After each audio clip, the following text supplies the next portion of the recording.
Захарова набросилась на Зеленского, спокойное будущее украинских коррупционеров и прорыв российских войск в Сумской области. Был или нет?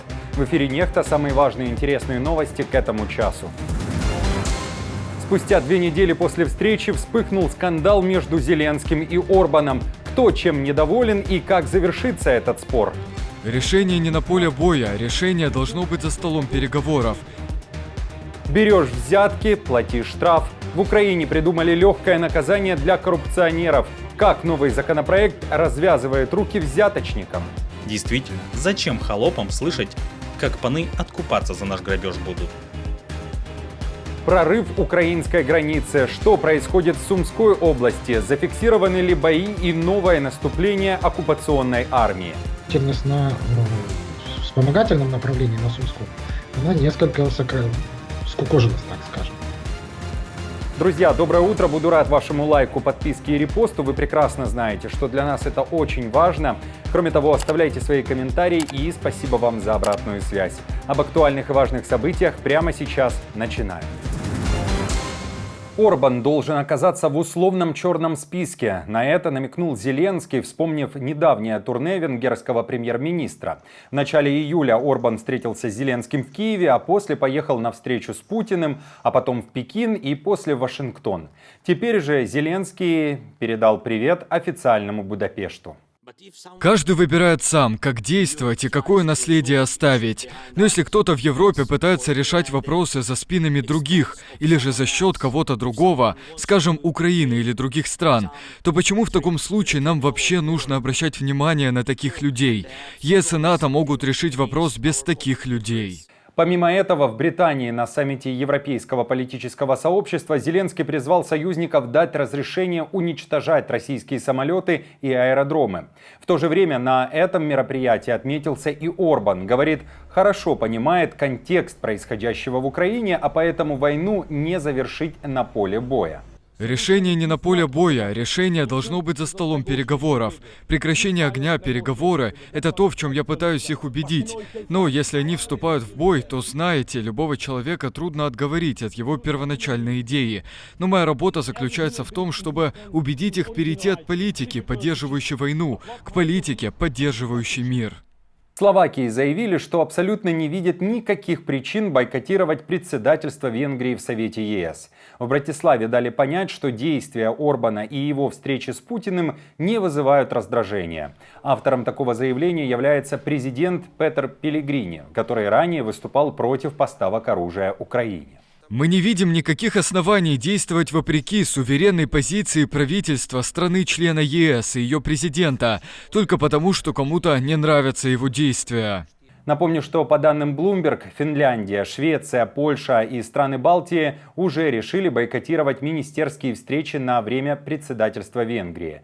Связано же это, конечно, в первую очередь из-за действий Орбана, который внезапно решил стать посредником и миротворцем между РФ и Украиной, не имея на это мандата ЕС. Мария Захарова, в народе известная как уполномоченная хамка и цепной пес МИДа РФ, во время пресс-конференции набросилась, конечно же, пока словесно, на Зеленского и заявила, что не ему решать, в каких конференциях Россия будет принимать участие, а в каких нет. Далее предлагаю послушать ее комментарии на русском дипломатическом языке. Если от этого нелюдя что-то там будет исходить, что должна делать Россия, просто игнорируйте сразу. Второе, и, на мой взгляд, более важное, это то, что вчера на пресс-конференции в штаб-квартире ООН в Нью-Йорке Сергей Ильич Лавров, министр иностранных дел Российской Федерации, подробнейшим образом на 5 страниц ответил ровно на этот вопрос. Напомню, на недавней пресс-конференции Зеленский заявил, что сейчас идет активная подготовка ко второму саммиту мира, который может состояться уже в ноябре этого года. И там представители РФ ждут. В Крыму стало меньше на один российский оккупационный штаб с пунктом управления. Недавняя атака БПЛА и безэкипажных катеров принесла хороший результат, сообщают украинские медиа со ссылкой на Службу безопасности Украины. Уничтожен также склад боеприпасов, техники, огневые позиции, электроподстанция. Все это находилось на территории базы береговой охраны оккупантов на озере Данузла в Крыму. В целом же на полуострове уже не осталось безопасных локаций для российских кораблей, заявляют в военно-морских силах ВСУ. Там также уточняют, что оккупационные войска РФ сейчас активно изучают тактику украинцев и, цитата, «постоянно ищут противодействие на действия украинских военных». Для россиян не осталось безопасных локаций в Черном море вообще. И не только в крымских пунктах базирования, но и в пунктах базирования в районе Кавказа. Именно поэтому они пытаются свои районы боевой подготовки перенести в Азовское море. Потому что в Азовское море, оно хотя и ближе к линии фронта, но с морской точки зрения это закрытый бассейн со всех сторон. И единственный вход в него это через Керченский пролив, который, мы все говорим, есть силы, которые охраняют Крымский мост. Но это не совсем правильно. Эти силы, они охраняют, держат оборону Азовского моря, с моря со стороны Черного моря. Вот там у них есть какие-то перспективы. В Черном море все гораздо плачевнее для россиян. Коррупционеры Украины могут получить возможность откупиться за свои так называемые финансовые грехи.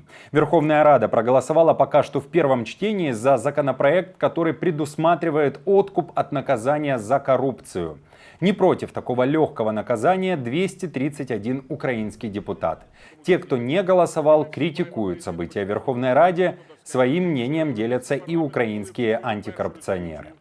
Ты нардеп или министр и тебя взяли на взятки? Не проблема. Заплатить штраф, компенсировал убытки, все. Гуляй, веселись. Депутаты Зеленского приняли в первом чтении законопроект номер 11340, позволяющий коррупционерам легально откупиться от тюрьмы. 231 за. Отдельный привет спикеру Стефанчуку, который предлагал голосовать за законопроект вообще без обсуждения. Действительно, зачем холопам слышать, как паны откупаться за наш грабеж будут? В партии «Слуга народа» заявили, что депутаты ни при чем и не поднимали вопрос соглашения со следствием относительно коррупционных нарушений. И вообще пообещали, что в финальную версию будут внесены правки, а после этот законопроект пройдет еще и зачет от международников. Помимо этого, глава фракции «Слуга народа» Давид Арахамия посоветовал тем, кто считает этот законопроект зрадой, то есть предательством, представить свои аргументы представителям посольств и международных организаций, а не депутатам. Прорыва украинской границы российскими войсками в Сумской области не было. Однако на этом участке фронта все же неспокойно. В Украине обсуждают информацию от украинских военных, которые сообщали об активизации россиян на севере Украины. Тем временем в Госпогранслужбе страны говорят, что сейчас на территорию Украины пытаются время от времени попасть в ДРГ врага. Могу отметить, что прорыва государственной границы российскими ДРГ на Сумщине, когда бы произошло боестолкновение за последний период в полосах обороны пограничных подразделений, не было. Какие цели ставит перед собой российское командование на севере Украины, что необходимо диверсионно-разведывательным группам РФ, которые все же время от времени заходят на чужую территорию, об этом мы поговорили с руководителем военных программ Центра глобалистики «Стратегия-21» Павлом Лакейчуком. Целью их есть разведка. Это проникнуть на позиции наших войск, где можно навести шорох, грубо говоря, нанести ущерб, захватить пленных с целью разведки, где можно закрепиться, в результате провести диверсионные действия в приграничных населенных пунктах, что представляет собой такую вот концепцию, реализацию концепции той санитарной зоны, да, постепенными ударами, постоянными дестабилизирующими действиями заставить покинуть приграничную зону и население этих районов.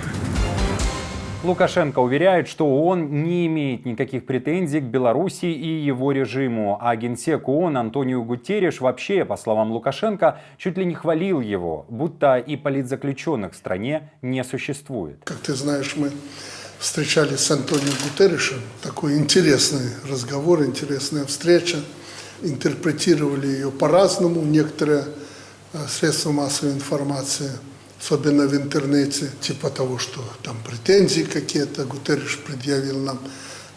Прекрасно понимаешь, находясь там, В Нью-Йорке никаких претензий к нам предъявлено не было, наоборот, положительно получили мы оценку. Но Лукашенко в очередной раз лукавит. На сайте ООН упоминается, что во время последней встречи Гутерриш поднимал вопрос об освобождении политзаключенных Беларуси и выражал свою обеспокоенность ситуацией с правами человека. Помимо этого, в марте этого года был опубликован доклад ООН, в котором упоминалось, что есть все основания полагать, что в Беларуси совершают преступления против человечности.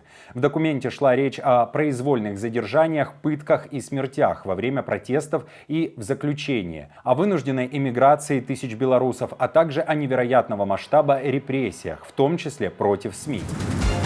조선노동당 총비서이시며 하여 여러 차례나 공소장을 찾고 찾으시며 전 과정을 걸음걸음 이끌어주신 장관이 날로 더욱 호화롭게 펼쳐진 칼마 해안 관광지구를 보라. 정치의 정당성을 세계하게 떨쳐나선 전체 건설자들은 또 있습니다. 한 폭의 그림과도 같은 저 경만을 보내는 흔적을 교시하셨습니다. 앙중앙의 구상을 결사의 실천으로 받들어 기세를 늦추지 말고 공소를 강조하셨습니다.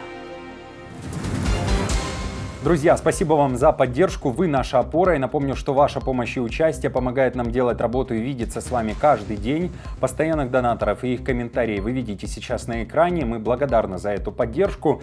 Если же вы хотите присоединиться к их числу, то нажимайте на кнопку «Спасибо», отправляйте свой донат или становитесь постоянным спонсором нашего канала. Мы с командой продолжаем следить за самыми важными новостями, оперативную информацию от Нехта ищите в наших телеграм-каналах или на платформе X. Спасибо за доверие и то, что остаетесь с нами. До новых встреч и хороших вам новостей.